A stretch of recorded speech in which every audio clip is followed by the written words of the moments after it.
स्वराज्याचे गुप्तहेर शिवनेत्र बहिर्जी नाईक यांच्या संपूर्ण कार्याचा वेध घेणारा व्हिडिओ फक्त आणि फक्त आपल्या चॅनेलवर। आजचा भाग सिद्ध्यांवर जरब। ठिकाण राजापूर।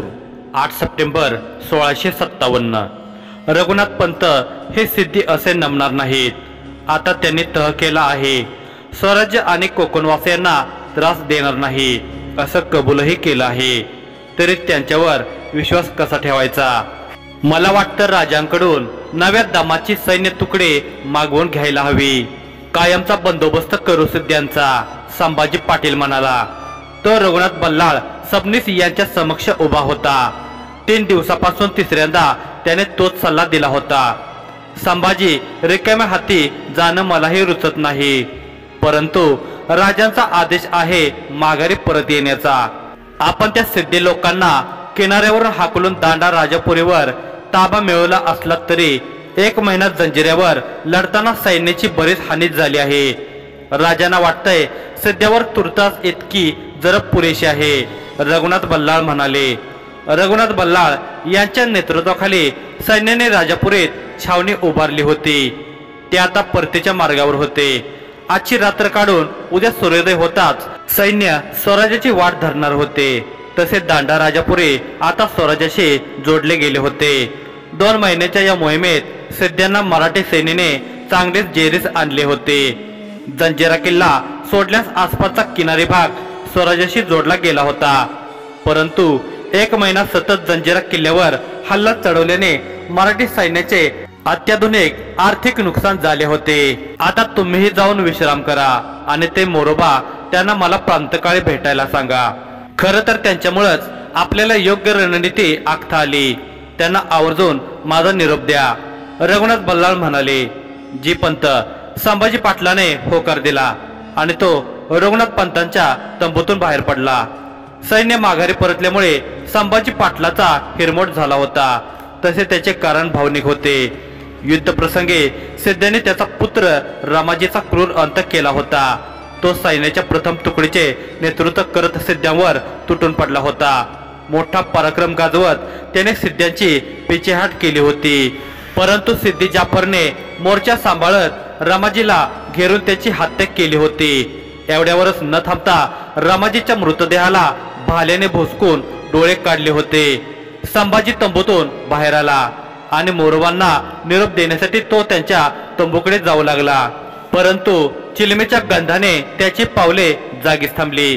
त्याने थोडी लांब नजर टाकली, तेव्हा त्याला दिसले की कड्याच्या टोकाजवळ कुणीतरी चिलीम ओढत बसले होते। कुणीतरी नाही, ते मोरोबाच होते। जेव्हापासून मोरोबा सैन्यासोबत छावणीत आले होते तेव्हापासून ते रात्र समय असे एकांतात कोणत्या तरी विचारात गडून जात चिलीम ओढत बसत। ते सैन्यासोबत योद्धा म्हणून सहभागी झाले नव्हते। राजांच्या सांगण्यावरून रघुनाथ बल्लाळ यांनी मोरोबांना मार्गदर्शक म्हणून सोबत घेतले होते। मोरोबा संभाजी पाटलांनी हाक मारली, त्याच्या हाकेला अजून तरी प्रत्युत्तर मिळाले नव्हते। बहुतेक मोरोबा गाढ विचारात जास्तच गडले असावेत, म्हणून संभाजी अजून पुढे गेला। पाठमोऱ्या मोरोबांच्या खांद्यावर हात ठेवून म्हणाला, मोरोबा जा झोपा, इकडे वाघांचा वावर आहे असं ऐकले मी। मोरोबांनी चिलमेचा झुरका ओढला आणि त्याचा धूर हवेत पसरवत ते उत्तरले, त्यांचं ठीक आहे, ते त्यांच्या सीमेत राहणं जाणतात, पण या सिद्ध्यांचं काय? आज जंजिऱ्यात लपून बसलेत। उद्या राजापुरीतून सैन्य निघाल्यावर ते पुन्हा जनतेला त्रास देणार, त्रास नाही अत्याचार करणार। असं बोलताच मोरोबांनी मान वळवली। ते मोरोबा या नावाने सैन्यासोबत आलेले सावजी होते। सैन्यात कोणालाही खबर नव्हती की हे शिवरायांचे गुप्तहेर आहेत। युद्ध समय त्यांनी राजापुरी परिसराची, वाटांची आणि सिद्ध्यांच्या डावपेचांची माहिती रघुनाथ बल्लाळ यांना पुरवली होती। जंजिरा हाती आला नाही म्हणून तेही हताश होते। राजांनी त्यांच्यावर जंजिऱ्याची मोहीम टाकल्यानंतर ते श्रीवर्धन होऊन आपले वास्तव्य सोडून राजापुरीत राहायला गेले होते। तेथे 1.5 महिना वास्तव्य करून सिद्ध्यांचे आचारविचार, त्यांची कमकुवत आणि मजबूत बाजू जाणून घेतली होती। 4 महिन्यापूर्वी 4 जून 1657, ठिकाण राजापूर। शिवरायांची आज्ञा घेऊन सावजी राजापुरीत दाखल झाले होते। त्यांनी मुस्लिम व्यापाराचा वेश धारण केला होता। अंगावर शुभ्र कुर्ता, घोट्यापर्यंत तंग पायजमा आणि डोळ्यावर शुभ्र जाळीदार गोलटोपी असा त्यांचा अवतार होता। दाढी फार मोठी नव्हती, पण मिशीचे तर अस्तित्वच नव्हते। खांद्यावर एक गाठोडे घेऊन ते पेठेत फिरत होते। पेठेत येण्यापूर्वी त्यांनी राजापुरीला घेरण्यासाठी सुयोग्य रस्ते शोधले होते। सैन्याला भौगोलिक दृष्ट्या कोणत्या अडचणी येतील याचाही अभ्यास केला होता। आता त्यांना सैन्याची ताकद आणि खरी सैन्य क्षमता जाणून घ्यायची होती। त्यांच्याकडे किती घोडेस्वार आहेत, थळ सेना किती आहे याची अचूक पडताळणी करायची होती। पारंपरिक युद्धनीतीतील शिवाजी राजाने हा मोठा बदल घडवून आणला होता। शत्रूची पूर्ण ताकद अचूकपणे आधी ओळखून मगच राजे मोहिमेची आखणी करत होते। युद्धनीतीत घडवून आणलेला हा बदल म्हणजे यशाची खात्रीच होती। सूर्य माथ्यावर आला होता तेव्हा सावजी चालत एका आंब्याच्या झाडाजवळ आले होते। तिथे त्यांना एक मजार दृष्टिक्षेपास पडली होती। त्यावर हिरवा कपडा चढवला होता। मजारच्या बाजूला काळ्याशा रंध्रात पाणी भरून ठेवले होते। ते बघून सावजींचे मन प्रसन्न झाले। थंडगार पाणी घटाघट घशाखाली उतरवून आत्म्यास तृप्त करावे या विचाराने ते रंध्राजवळ पोहोचले। त्यावर ठेवलेल्या लोट्याने पाणी काढून घडाघडा घशात ओतले। तृप्तपणे घसा खाकरत त्यांनी हाताच्या पंजाने तोंड पुसले। इतक्यात त्यांना मोठमोठ्याने आर्त विनवण्याचा आवाज ऐकू आला। त्यांनी खटकन वळून पाहिले। दोन पुरुष हबशी सैनिकांना विनवणी करताना दिसत होते। हात जोडून क्षमायाचना करत होते। ते चित्र नीट जाणून घेण्यासाठी सावजी आणखी पुढे गेले आणि त्या क्षमायाचना कर्त्यांचे शब्द ते स्पष्ट ऐकू शकत होते। माफ करा, पावसामुळे ठरलेल्या वेळेत खंडोबाच्या यात्रेवरून परतू शकलो नाही। सिद्ध्यांचा ज्या प्रदेशावर अधिकार होता तिथे हिंदू जनतेसाठी काही विशेष नियम त्यांनी लागू केले होते। यात्रा किंवा देवदर्शनाला जाताना येताना नोंदणी करणे बंधनकारक असे। परतण्याची तारीख लिखित स्वरूपात द्यावी लागत असे। ती तारीख पाळली न गेल्यास त्यावर दंड भरावा लागत असे। तो दंड काय असेल हे मात्र निश्चित नव्हते। तो अधिकार पूर्णपणे शहराधिकाऱ्याकडे राखीव होता। अशी माफी मिळणार नाही, दंड भरावा लागेल। एक हापशी अधिकारी म्हणाला, ठीक आहे, सांगा किती रक्कम आकारली आहे। रक्कम आकारताना आम्ही सामान्य कृषक आहोत, फक्त याची जाण असू द्या। आवजी म्हणाला, हो, म्हणूनच तुझ्याकडे सोनं नाणं मागत नाही आहे। मग? आवजीने गोंधळून विचारले। हापशी अधिकाऱ्याने आवजीच्या बाजूलाच असलेल्या त्याच्या थोरल्या भावाच्या मुलीवर नजर टाकली। तिचे वय असेल जेमतेम 15 वर्षे। हिला आमच्याकडे सुपूर्द करा। मालक, मी तुमच्यापुढे हात जोडतो, नाक रगडतो, पण आमच्या बायका पोरावर वक्रदृष्टी टाकू नका। आवजी विनवणीच्या स्वरात म्हणाला, शुक्र मनाओ सिर्फ बेटी ही मांगी है। दात विस्फारून हसत हापशी म्हणाला। त्याचे साथीदार सुद्धा हसले। मालक, हे घ्या, सोन्याच्या अंगठ्या आहेत, ह्या ठेवा। आवजीचा थोरला बंधू हिरोजीने हातातील 2 अंगठ्या काढून देत म्हटले, नाही, आम्हाला तुमची मुलगीच हवी। हापशी अधिकारी म्हणाला। हिरोजीची बायको, मुलगी, धाकटा मुलगा भीतीने थरथरत होते। आता त्यांच्या भाग्यात काय लिहिले आहे याची त्यांना क्षणात प्रचिती आली होती। नाही, आम्ही तुमची ही मागणी पूर्ण करू शकत नाही, आवजी निर्धाराने म्हणाला। हापशी अधिकारी मोठ्याने खेकासला। थोडे पुढे येऊन त्याने एका सेवकाच्या हातातील चामडीत चाबूक घेतले। आम्हाला नकार देण्याचे धाडस करतोस म्हणत हापशी अधिकाऱ्याने आवजीच्या पाठीवर चापकाचा फटका लगावला। तसे त्यांच्या परिवारातील सदस्य किंचावू लागले। हापशी अधिकाऱ्याने आवजीला 2-3 फटके आणखी लगावले। मग वळून त्याने आवजीच्या मोठ्या बंधूला सुद्धा चापकाचा मार दिला। त्यानंतर त्या अधिकाऱ्याने सेवकांना आज्ञा केली, या दोन्ही पुरुषांना पोत्यात बांधून दर्यात सोडा। आम्हाला नकार देण्याचा गुन्हा केला यांनी। हापशी अधिकाऱ्याची आज्ञा होताच सेवकाने आवजी आणि हिरोजीचे हातपाय बांधले आणि त्यांना घोड्यावर टांगले। हिरोजीची पत्नी आर्त किंकाळत रडत होती। तिची मुलगी आणि मुलगा तिला बिलगून रडत होते। सावजींचे सुद्धा काळीज हे दृश्य बघून हे लावले होते। बैरजी पथकाने त्यांना भावनावर ताबा ठेवायचे शिक्षण दिले होते, परंतु इतके क्रूर अत्याचार बघून शेवटी माणसाच्या काळजाला पाजर फुटणारच। सावजी शुद्ध झाले होते। धावत जाऊन आवजी आणि हिरोजीला सोडवावे आणि त्या हापशाचा वध करावा असे त्यांना मनोमन वाटत होते, परंतु तुर्ता संयम ठेवणे त्यांच्यासाठी आणि संपूर्ण कोकणवासियांसाठी हितकर होते. घेऊन जाताना आणि त्याच्या बायकोला जंजिऱ्याला पाठवा, गुलाम म्हणून विकता येईल. या मुलीला माझ्याकडे राहू द्या. हिच्या नुकत्याच बहरलेल्या खूबसूरतीचा मी लुप्त घेतो. असे म्हणत हबशी पुढे झाला. जबरदस्तीने त्याने हिरोजीच्या मुलीला उचलले आणि घोड्यावर टाकले आणि त्यानेही घोड्यावर मान टाकली. हबशी सेवक हिरोजीच्या पत्नीला सुद्धा घेऊन गेले. ती सुटकेसाठी तडपडत होती. हिरोजी आवजी अर्थ किंकाळत होते, परंतु त्याचा काहीच उपयोग झाला नाही. आज त्यांचा परिवार उद्ध्वस्त झाला होता. कदाचित ते पुन्हा कधीच एकमेकांना भेटू शकणार नव्हते. हिरोजीचा धाकटा मुलगा त्याच्या आईला घेऊन जात असलेल्या हबशाच्या घोड्यामागे रडत धावत होता. ठोकर लागून पडत होता, रक्तबंबाळ होऊन उठत होता, पुन्हा धावत होता. काही वेळापूर्वी ते हृदयद्रावक दृश्य बघितल्यापासून सावजी अस्वस्थ झाले होते. ते त्या परिवारातील सगळ्यांची सुटका करू शकले नव्हते याची त्यांना पीडा होत होती. परंतु त्या तरुणीला मात्र वाचवण्याचा त्यांनी मनसुबा बनवला होता, कारण त्या तरुणीला जिवंतपणे नरक यातना भोगाव्या लागणार होत्या. मोहिमेवर असताना नियोजनाबाहेर वागता येत नाही, पण शिवरायाचा योद्धा हे दुष्कृत्य डोळ्यासमोर होताना बघूही शकत नव्हता. सावजी त्या हबशी अधिकाऱ्याचा पाठलाग करत त्याच्या निवासस्थानापर्यंत पोहोचले होते. तेव्हा त्याने बघितले की ती 15 वर्षांची तरुणी कशी बशी त्या हबशी अधिकाऱ्याच्या तावडीतून निसटली होती. ती जंगलाच्या दिशेने धावू लागली होती. तिचा परिवार उद्ध्वस्त झाला होता. आश्रय कुठे घ्यावा हे तिला माहीत नव्हते, परंतु जे वाचवत ती पळत होती. त्या हबशी अधिकाऱ्याचे 2 सैनिक तिचा पाठलाग करत होते. त्यांच्यातले अंतर फार जास्त नव्हते.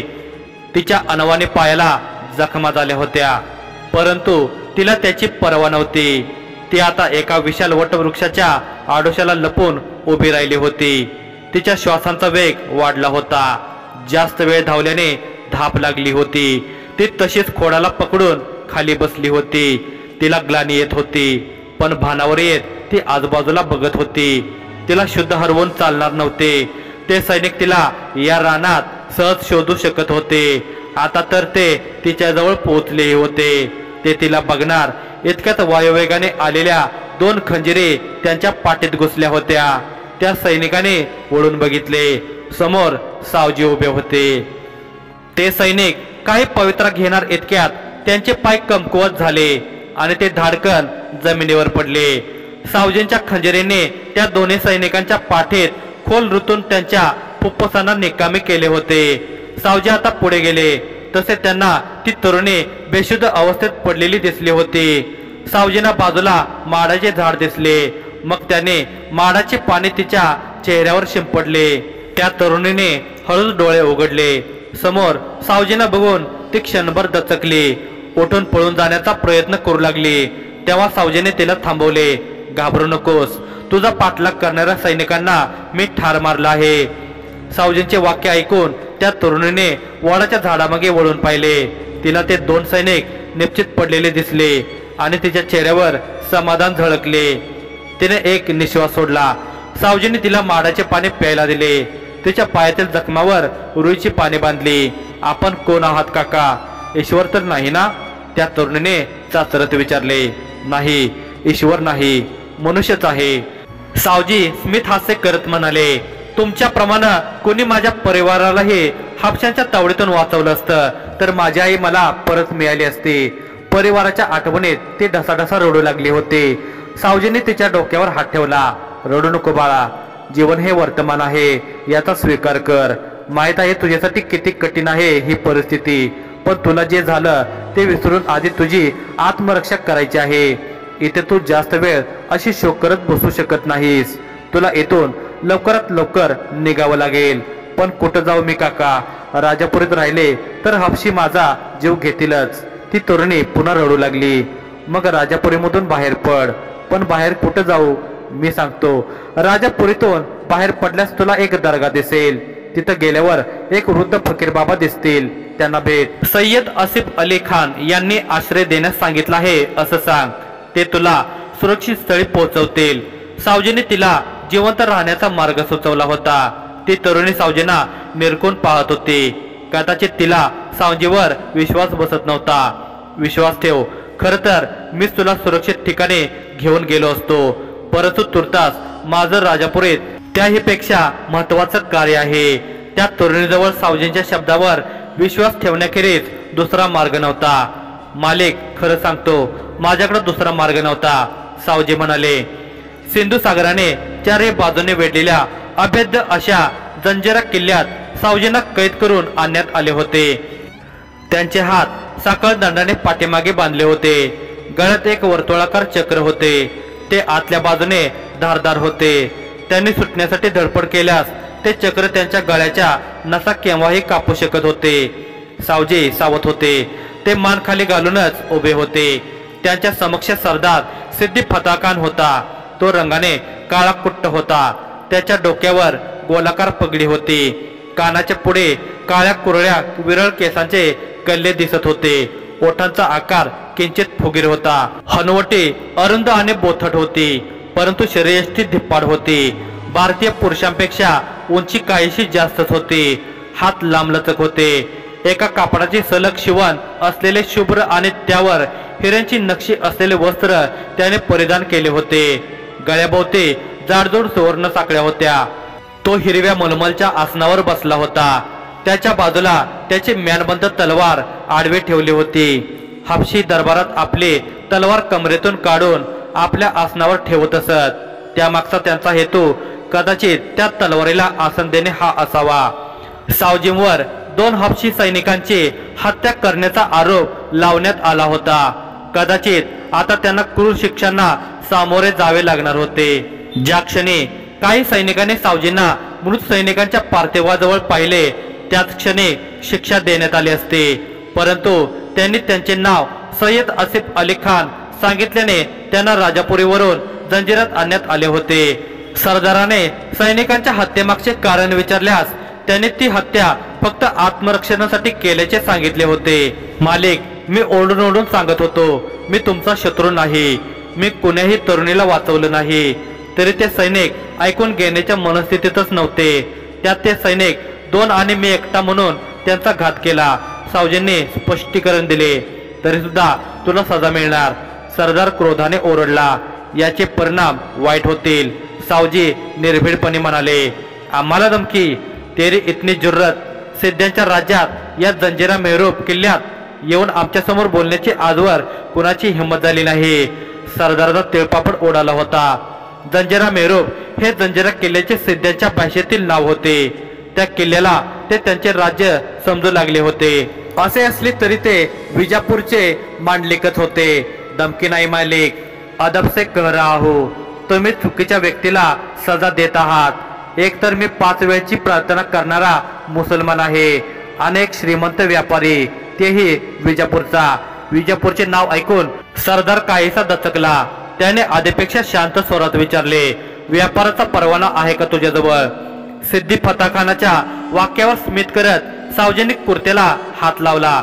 ते कुर्त्याच्या खाली कमरेत खोचलेला परवाना काढण्याचा प्रयत्न करत होते, परंतु हालचाल झाल्याने त्यांच्या मानेभोवतीची धारदार चक्र त्यांच्या मानेला स्पर्श करत होते. त्यामुळे त्यांच्या मानेला बारीक सारीक जखमा झाल्यात होत्या.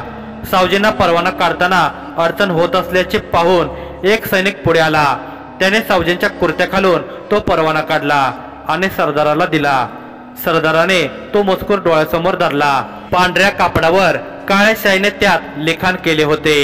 शेवटी विजापूरच्या वित्त मंत्र्याचा शिक्का होता. तो बघून सिद्धी सरदाराची खात्री पटली आणि तो आता काहीसा नरमाईने बोलू लागला. हा परवाना तुम्ही आधीच आमच्या सैनिकांना दाखवायला हवा होता. तितका समय तुमच्या सैनिकांनी दिलाच नाही. तारीफ करावी लागेल तुमच्या सैनिकांची.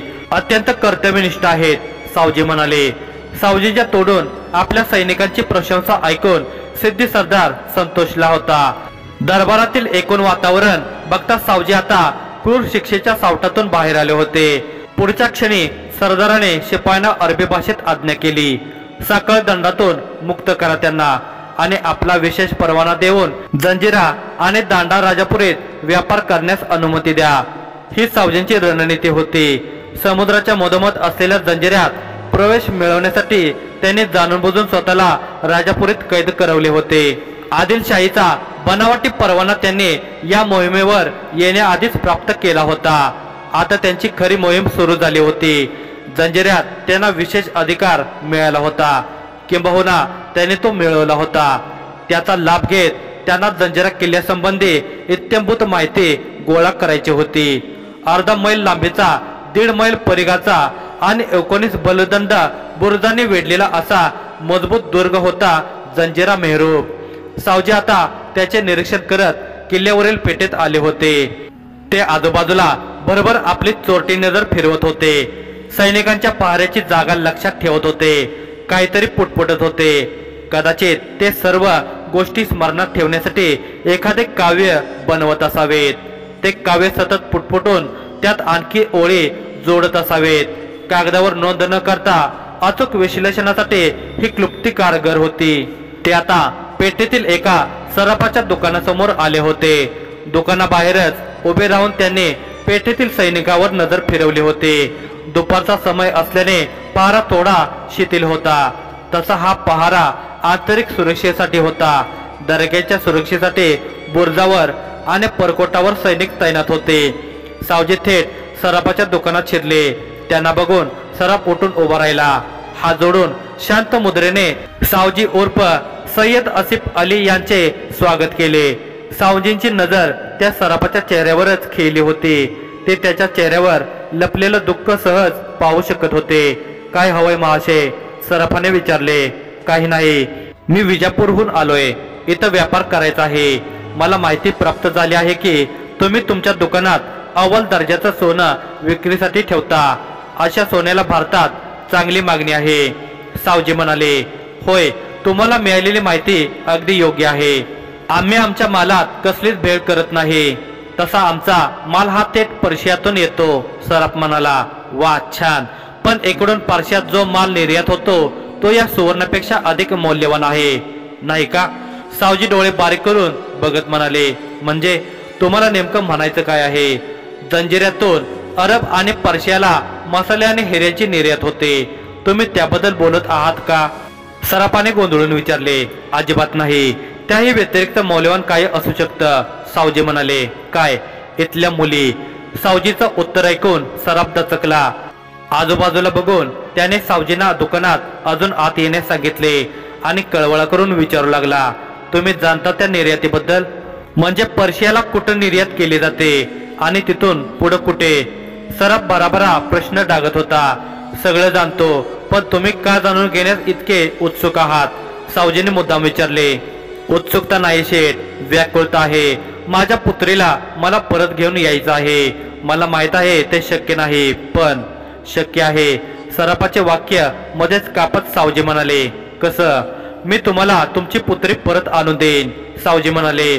सावजींचे हे वाक्य ऐकून सराफाचा चेहरा कमालीचा खुलला होता। तो त्यांच्या पायावर थेट लोटांगण घालू लागला। मी माझी अर्धी संपत्ती तुम्हाला देईन, पण काय करून मला माझी पुत्री परत आणून द्या। सराफ हात जोडून म्हणाला, संपत्तीची गरज नाही, तुम्ही फक्त जंजिऱ्याबद्दल खडानखडा माहिती द्या। म्हणजे सिद्ध्यांकडे किती शस्त्र आहेत, तोफखाना किती आहे, सैन्य क्षमता किती आहे, किनाऱ्यावरून किल्ल्यात यायचं म्हटल्यास कोणती वेळ योग्य आहे, पहारेकऱ्याचं लक्ष कसं चुकवता येईल, अर्थात जंजिऱ्यावर आक्रमण करायचं असल्यास कसं करता येईल। सावजीने एका पाठोपाठ एक प्रश्न विचारले। सराफ चांगलाच गोंधळला होता। तो साशंकपणे सावजींकडे बघत होता, त्यांचा अवतार बघत होता। तुम्ही जंजिऱ्यावर आक्रमण करणार का? म्हणजे आदिलशाह सध्यावर आक्रमण करणार का? आणि खरोखर तुम्ही माझी पुत्री मला परत द्याल का? माफ करा, पण मी विश्वास कसा ठेवू? सराफाने विचारले। गौरासाठी, सावजी शांतपणे म्हणाले। सराफाने चमकून बघितले। गौरा माझी पुत्री, तिचं नाव गौरा आहे। हे तुम्हाला कसं माहीत? तुम्ही पर्शियाला जाऊन आलात का? माझ्या पुत्रीला कुठं भेटलात? मला माझी पुत्री द्या। सराफ रडतच गयावया करू लागला होता। काळजी करू नका, तुमची पुत्री सुरक्षित आहे। हे सिद्धी तिला सिंध सागराच्या पार नेऊ शकले नाहीत। मग ती आता कुठं आहे? सराफाचे डोळे आशेने चमकले होते। ती जिथं आहे तिथं सुरक्षित आहे। तिच्यासोबत इतर स्त्रियाही सुरक्षित आहेत। बस तुम्ही मला सिद्ध्यावर आक्रमणासाठी सुयोग्य माहिती पुरवा। सिद्ध्यांचा निपात करून त्यांना इथून संपवायचं आहे, सावजीने थोडक्यात सांगितले होते। पण ते तर आदिलशाहीचे मांडलिक, मग आदिलशहाचं त्यांच्यावर कसं आक्रमण करणार? सराफ काहीसा गोंधळला होता। एक क्षण सावजींना वाटले सराफाला खरं काय ते सांगून टाकावे की शिवाजीराजे सिद्ध्यावर आक्रमण करणार आहेत, परंतु यदा कदाचित सिद्ध्याने संशयाने सराफाला पकडले आणि त्याने चुकून ते गूढ उकलले तर सगळी मोहीम व्यर्थ जाऊ शकते। तुर्तास सावजीने भावनावर आवर घातला। सिद्धी आदिलशाहीला जुमानत नाहीत, म्हणून त्यांना पूर्णतः संपवायचं आहे, सावजी म्हणाले।